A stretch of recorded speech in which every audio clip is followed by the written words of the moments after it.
teman-teman ya. Nggak akan bisa dibayar karena saya sendiri pernah ngalamin sama kakak kandung saya sendiri sampai sekarang masih hidup ya. Uang tunai di meja kalau nggak salah sekitar 300 juta. Gepokan merah. Suruh saya untuk ambil uang itu, saya minta untuk masuk Kristen, saya bilang saya nggak mau.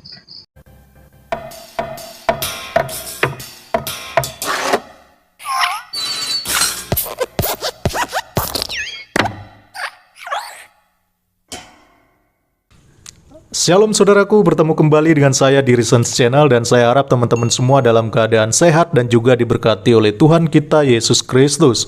Di video kali ini saya mau menanggapi sebuah video kisah seorang mualaf yang saya rasa kisahnya mirip-mirip lah atau rada niru nih dengan salah satu mualaf yang cukup terkenal beberapa waktu lalu, yaitu Stephen Indra Wibowo. Oke, kita cek langsung aja videonya ya.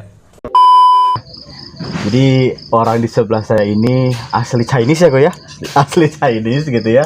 Dan pada akhirnya beliau memantapkan hati untuk memilih Islam sebagai agama yang dipegang sampai hari ini. Jadi dulunya sih singkat ceritanya sih saya sempat punya pacar lah. Ya, betul. Pacar jadi dulunya suka sholat.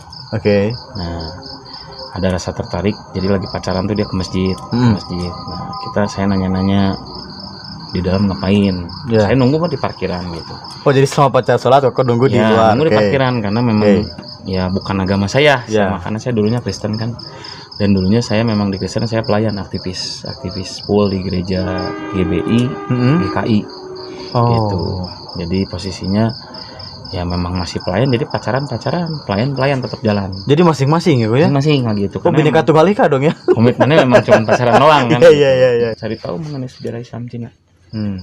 Makin tertarik, makin ingin mendalami. Oh, setelah menemukan ketenangan tadi. Ya, mendalami tentang Islam tuh kayak gimana dan sebagainya, sampai pengen tahu aja pokoknya mah gitu.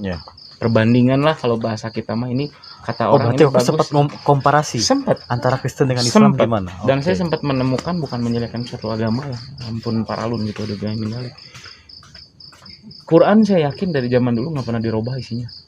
Nggak pernah berubah. Betul. Karena saya sudah dijamin sama Allah, betul. Itu memang ditulis dan dibuatkan oleh para walinya dan dari malaikat langsung. Iya, betul. Tapi kalau isi Kristen Alkitab, mohon maaf, cetakan tahun sekian sampai sekian itu isinya beda-beda. Itu jelas, saya nggak sendiri bilang nggak percaya, rekan-rekan bisa dicek deh di perpustakaan Kota Bandung atau dimanapun. Cetakan selalu ada update ya kok ya? Ada update. Dan itu kan membuat pertanyaan saya, berarti ini buatan manusia dong. Iya, betul. Nah, di situ gitu. Bukan kalam Allah, bukan. Betul ya? Gitu. Yang saya rasain bedanya Kristen sama Islam tuh atau dengan agama lain, mungkin rekan-rekan yang merasakan kenyamanan, ketenangan hati di Islam tuh nggak ada yang bisa dibeli. Itu yang saya rasain. Mau dibayar berapapun uangnya, Masya Allah itu teman-teman, nggak akan bisa dibayar karena saya sendiri pernah ngalamin sama kakak kandung saya sendiri sampai sekarang masih hidup ya. Uang tunai di meja kalau nggak salah sekitar 300 juta. Gepokan merah. Suruh saya untuk ambil uang itu, saya minta untuk masuk Kristen, saya bilang saya nggak mau. Saya lebih baik nggak punya. Sampai segitunya kok ya? Sampai segitu. Ditawarin 300 juta? Sampai ditawarin, lu kurang, minta berapa? Itu saya ngalamin 2 kali lah kalau ditawarin dengan uang mah. Kedua kali lagi saya nge-grab mobil, dapat penumpang pendeta, saya nggak tahu itu pendeta. Ya posisinya salah satu gereja di Bandung, nggak usah disebutin. Ngantar pada saat itu? Ya ngantar, turun dipaksa. Saya bilang, dia nyodorkan cek untuk diisi berapapun isi silakan. Saya bilang saya nggak mau sebutin kejelekan Islam karena lagi sampai itu begitu kok? Karena lagi itu posisi saya udah ngaji, udah tahu Islam. Mualaf ini mengaku merupakan seorang aktivis gereja, tetapi anehnya dia punya pacar seorang muslimah yang rajin sholat. Jadi aneh ya.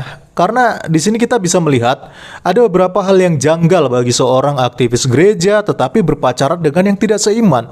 Maka perlu dipertanyakan pemahaman sebagai seorang Kristen yang baik dari seorang mualaf ini. Lalu begitu pula dengan pacarnya yang seorang muslimah, dikatakan rajin sholat tetapi berpacaran. Padahal di dalam Islam pacaran itu haram loh. Ditambah lagi pacaran dengan seorang Kristen pula yang tentunya sudah tidak seakidah. Jadi kesimpulannya, daripada saya melihat seorang aktivis gereja dan seorang muslimah yang rajin sholat, saya malah melihat dua manusia yang masih labil di sini. Lalu berikutnya muncul sebuah narasi bahwa mualaf ini atau yang namanya Qosudi ini mulai meragukan Kristen setelah dikomparasi antara ajaran Kristen dan ajaran Islam. Dan ia meyakini bahwa Al-Quran itu dari zaman ke zaman, ya dari zaman dulu, itu tidak pernah berubah isinya karena sudah dijamin oleh Allah, bahkan ditulis oleh para wali katanya dan malaikat langsung. Tapi kalau Kristen, katanya ada update, ada terjemahan, dan itu buatan tangan manusia. Narasi seperti ini sebenarnya sudah basi sih teman-teman, sudah kadaluarsa lah. Dan biasanya narasi-narasi bodoh seperti ini tuh hanya dipakai oleh muslim-muslim awam, muslim-muslim yang pengetahuannya masih dangkal. Karena batas pemahaman mereka ya hanya itu aja, dari zaman ke zaman, nggak ada sesuatu yang baru dan berbobot, selalu narasi yang sama dan itu saja. Alkitab itu nggak pernah berubah teks aslinya, yaitu bahasa Ibrani di dalam Perjanjian Lama dan juga bahasa Yunani di dalam Perjanjian Baru. Yang diupdate itu adalah Alkitab dalam bentuk terjemahannya. Kenapa harus diupdate? Ya karena kosakata itu kan sifatnya dinamis ya, dari zaman ke zaman dan perlu disesuaikan agar kosakatanya lebih relevan tetapi tetap tidak mengubah makna aslinya. Makanya ada Alkitab terjemahan lama, ada Alkitab terjemahan baru, bahkan juga ada Alkitab terjemahan bahasa sehari-hari dan sebagainya. Tetapi yang paling penting poinnya adalah itu semua tidak mengubah makna aslinya. Karena kita tahu ya, yang namanya kalau sudah diterjemahkan tentu ada beberapa kosakata yang tentunya berbeda. Ya misalnya kalau di dalam bahasa aslinya, contohnya bahasa Ibrani dan juga bahasa Yunani, itu belum tentu di dalam bahasa Indonesianya mempunyai kosakata yang sama dengan apa yang ditulis di dalam bahasa Ibrani dan bahasa Yunani. Karena kita tahu ya, secara kosakata bahasa Indonesia itu bisa dikatakan memiliki kosakata yang sangat minim.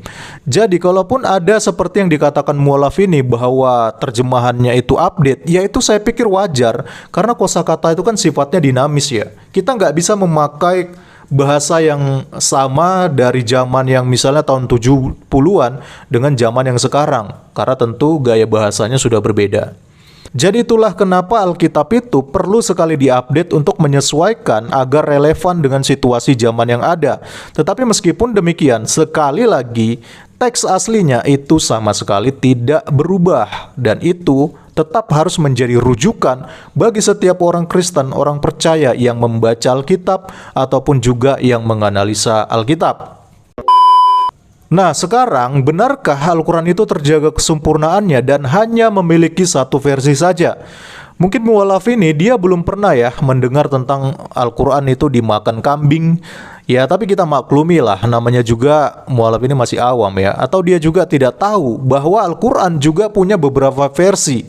Saya tidak perlu terlalu menekankan hal ini. Jadi biarlah supaya mualaf ini mungkin lebih masuk di dalam logikanya. Kalau saya nanti yang memaparkan kan dibilang, ah kamu kan Kristen jadi saya nggak percaya dengan kamu. Ya udah kalau gitu dengarkan aja langsung dari penjelasan Ustadz berikut ini. How do our Muslim friends respond?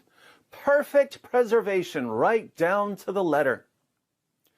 Fortunately, after decades of non-Muslims showing Muslims what's in their own sources and their own manuscripts, after decades of Muslim apologists lying about the history of the Quran, there are finally some Muslim scholars who are starting to admit that there are holes in the narrative. And it's very clear to you and to every single very advanced student and specialist that the standard narrative has holes in it. That's what I'm going to say. Why are they finally acknowledging that there's a problem? Because the evidence is piling up too fast, and Muslim scholars are realizing that the longer they deny reality, the more shame and embarrassment they'll face later.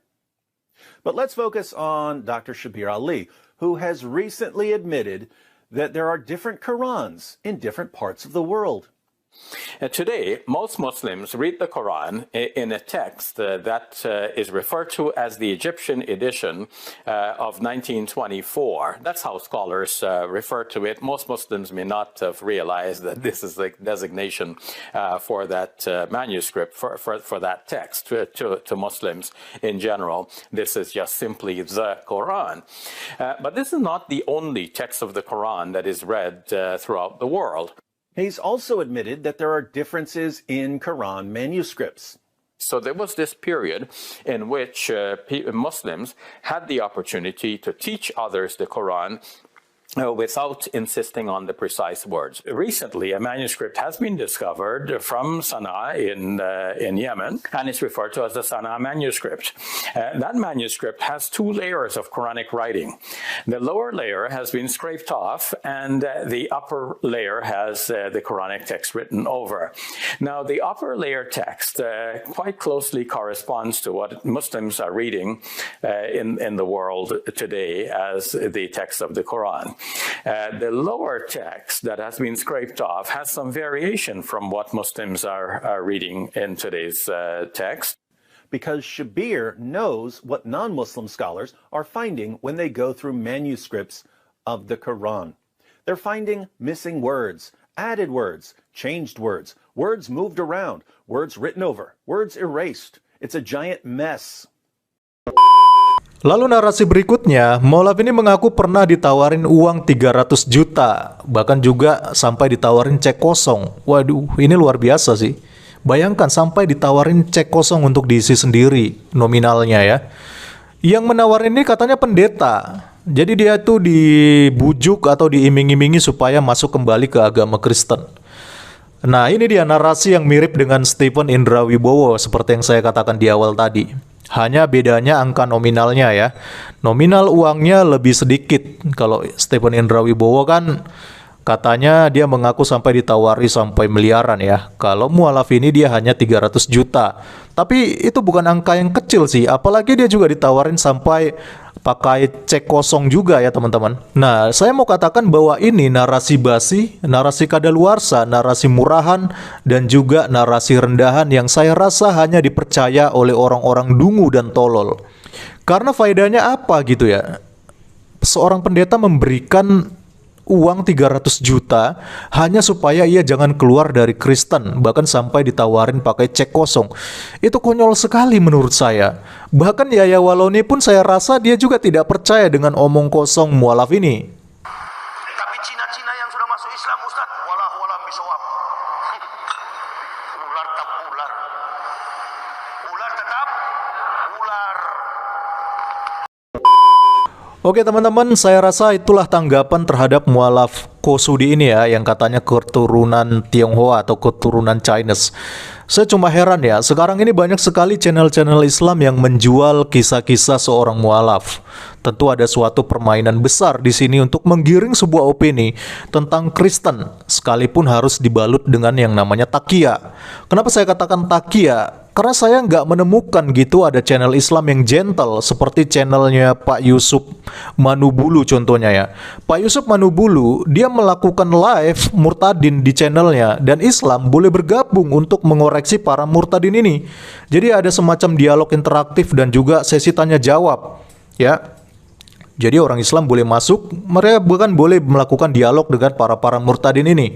Nah, sedangkan channel-channel Islam yang menjual kisah-kisah seorang mu'allaf, semuanya serba monolog, tidak ada dialog interaktif dengan pihak lain.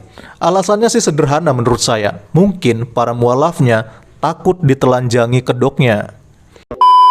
Oke teman-teman, sekian dulu yang bisa saya tanggapi di dalam video kali ini. Salam kritis, Tuhan Yesus memberkati. Shalom.